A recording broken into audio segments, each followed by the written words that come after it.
இன்னைக்கு சுத்தி சுத்தி என்னென்னமோ நியூஸ் கேக்குறோம்.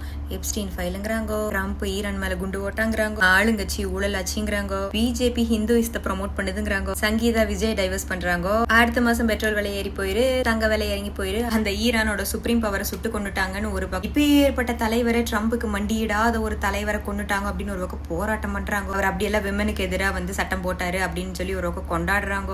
எல்லா விஷயத்துக்குமே ஒரு தரப்பு அப்போஸ் பண்ணு, ஒரு தரப்பு சப்போர்ட் பண்ணு. இது காலகாலமா நடக்கிறத இது எல்லாத்தையும் ஒரு நிமிஷம் ஓரங்கட்டி வச்சுட்டு இதை யோசனை பண்ணி பாருங்க. இப்ப இந்த எப்ஸ்டீன் ஃபைல்ல வெளியான பேர்கள் எல்லாம் பார்த்தா எலைட் சர்க்கிள், ரொம்ப ரிச் பீப்புள், அவங்க ரொம்ப பவர்ஃபுல்லா இருக்கிறாங்க, நிறைய மணி இருக்குது, என்ன வேணா பண்ணுவாங்க அப்படிங்கிற மாதிரி ஒரு இமேஜ் இந்த வெளியே வர நியூஸ்ல நம்மளுக்கு காட்டுதுன்னு வைங்கோ. அதே மாதிரி இப்போ உங்ககிட்ட எக்கச்சக்கமா பணம் கிடைக்குது, வேண்டாங்க செலவு பண்ணல, இவ்வளவுதான் இல்லாம அவ்வளவு பவர் உங்க கையில இருக்குது. நீங்க நினைச்சா என்ன வேணா பண்ணலாம், நாளைக்கு ஆட்சி கவுக்கலாம், அந்த பிசினஸ் பண்ணலாம், ஒரு தீவை வாங்கலாம், என்ன வேணா பண்ணலாம். அப்படி ஒரு நிலைமையில நீங்க இருந்தீங்கன்னா என்னத்தெல்லாம் மாத்துவீங்கோ, எதெல்லாம் பண்ணணும்னு ஆசைப்படுவீங்கோ, கமெண்ட் பண்ணுங்க. நான் கேட்டேன்னு வைங்கோ, நீங்களும் எல்லாரும் இந்த கமெண்ட் பாப்பாங்களே அப்படின்னு நடிச்சிட்டு நான் அந்த ஊழல ஒழிப்பேன், எல்லா மக்களுக்கும் சரி சமமா எல்லாத்தையும் பிரிச்சு கொடுப்பேன், இந்த மாதிரி எல்லாம் கிளம்பி வருவீங்க. ஆனா அதையெல்லாம் விட்டுருங்க. இப்ப கமெண்ட்ல நீங்க உணர்த்தி சொல்ல வேண்டாம், நீங்க உங்க மனசளவுல நினைச்சு பாருங்க. அந்த மாதிரி பவர்ஃபுல்லா ஒரு ஆளா நீங்க இருக்கிறப்போ நீங்க என்ன பண்ணுவீங்கன்னு, உங்க மனசுல இருக்கிற வன்மத்தெல்லாம் தீர்த்துக்குவீங்களா, அவனை பழி வாங்கணும் இவனை பழி வாங்கணும்னு நினைச்சதெல்லாம் நிறைவேற்றிக்குவீங்களா, இல்ல உண்மையாமே உங்க மனசறிஞ்சு மத்தவங்களுக்கு உதவி பண்ணணும்னு நினைப்பீங்களா,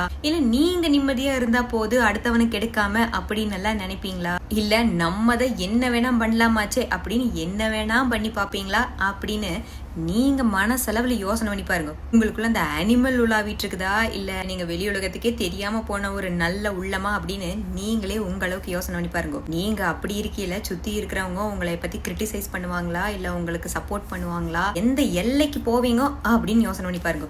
அடுத்தவங்களெல்லாம் கிரிட்டிசைஸ் பண்றதை நிறுத்திட்டு அந்த இடத்துல நீங்க இருந்தீங்கன்னா நீங்க என்னென்னலாம் பண்ணிருப்பீங்க அப்படின்னு கொஞ்சம் யோசனை பண்ணி பாருங்க.